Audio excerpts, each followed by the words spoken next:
Rafe, आप जायशा के साथ ठीक नहीं कर रहे। वो आपकी बहन है और आप तो उससे इतना प्यार करते हैं, तो उसके साथ ये सलूक करना ठीक थोड़ी है। जिससे सबसे ज्यादा प्यार किया जाता है ना, उन्हीं का धोखा सबसे ज्यादा तकलीफ देता है। मुझे नहीं लगता कि जायशा किसी को धोखा दे सकती। हाँ, लगता तो मुझे भी यही था। वैसे आप थे कहाँ? मैं कब से फोन करी थी, आप फोन ही नहीं उठा रहे थे। चाची भी इतना परेशान हो रही थी। अम्मी अब मेरे लिए परेशान नहीं होती अरीशा, उन्हें अब सिर्फ अपनी बेटी की परवाह है। क्या हो गया राफे तुम्हें? पहले अपनी बहन से और अब अपनी माँ से भी बदगुमान हो गए। पहले तो तुमने कभी ऐसा सलूक नहीं किया हमारे साथ। इससे पहले आपने कभी मेरे साथ भी नाइंसाफी नहीं की अम्मी, और आज जायशा के गलत होने के बावजूद भी आप उसका साथ दे रही हैं और मुझे पराया कर दिया आप। मैंने ऐसा कुछ भी नहीं किया है, सिर्फ सच का साथ दिया है। पराया तो तुमने कर दिया।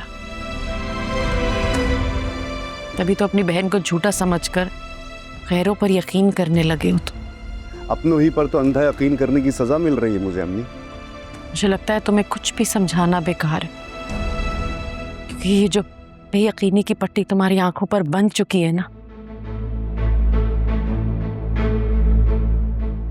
तुम सच देखना ही नहीं चाहते और तुम इसी कैफियत में रहोगे। इसीलिए तुमसे कुछ भी कहना फजूल। अम्मी, मैं आपसे बहस करके गुनहगार नहीं होना चाहता, लेकिन इतना जरूर कहूंगा कि आप जल्द से जल्द जायशा की शादी करें। हाँ तो कर दूंगी उसकी शादी, लेकिन जब सही वक्त और अच्छा रिश्ता आएगा तब। अम्मी, समी की अम्मी ने 1 साल पहले मुझसे जायशा का हाथ मांगा था, लेकिन उस वक्त मैंने उन्हें टाल दिया था। जाहिर सी बात है, एक तलाक याफ्ता और एक बच्चे के बाप से मैं अपनी बेटी की शादी क्यों करूंगी? इसीलिए मैंने मना कर दिया। लेकिन अब मैं उन्हें हाँ करूंगा अम्मी,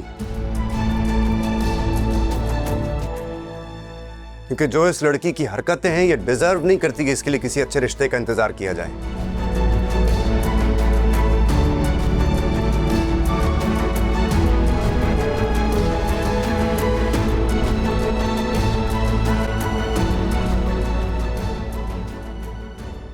मेरे होते हुए आपको किसी बात की फिक्र नहीं है, यही कहते थे ना, तो अब क्या मुझ पे भरोसा नहीं रहा?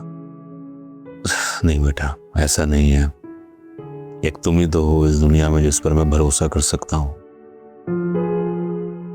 तो फिर क्या मैं पूछ सकता हूँ कि मेरे होते हुए आपने किस बात की टेंशन ली हुई है? बेटा, बेशक तुम मेरा बहुत बड़ा सहारा हो, लेकिन इंसान की जिंदगी में कुछ ऐसे बोझ होते हैं जिन्हें वो अकेले झेलता है, किसी के साथ बांट नहीं सकता।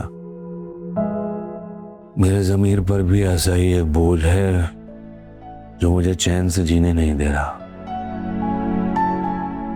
बाबा, आप मुझे बताएं, हो सकता है कि मैं आपका बोझ बांट सकूं, कोई हेल्प कर सकूं आपकी। मैंने तुमसे कहा था ना कि मुझे कुछ सवालात के जवाब चाहिए। जी, मुझे जवाब मिल गया है सुफियान में, और उस जवाब ने मुझे और बेचैन कर दिया है। मैं पूछ सकता हूँ आपसे बाबा कि आपको क्या जवाब मिला? बताऊंगा, वक्त आने पर अपने बेटे को ही बताऊंगा। तुम्ही से हेल्प लूंगा, क्योंकि तुमसे ज्यादा मैं किसी पर रिलाई नहीं कर सकता। बताऊंगा।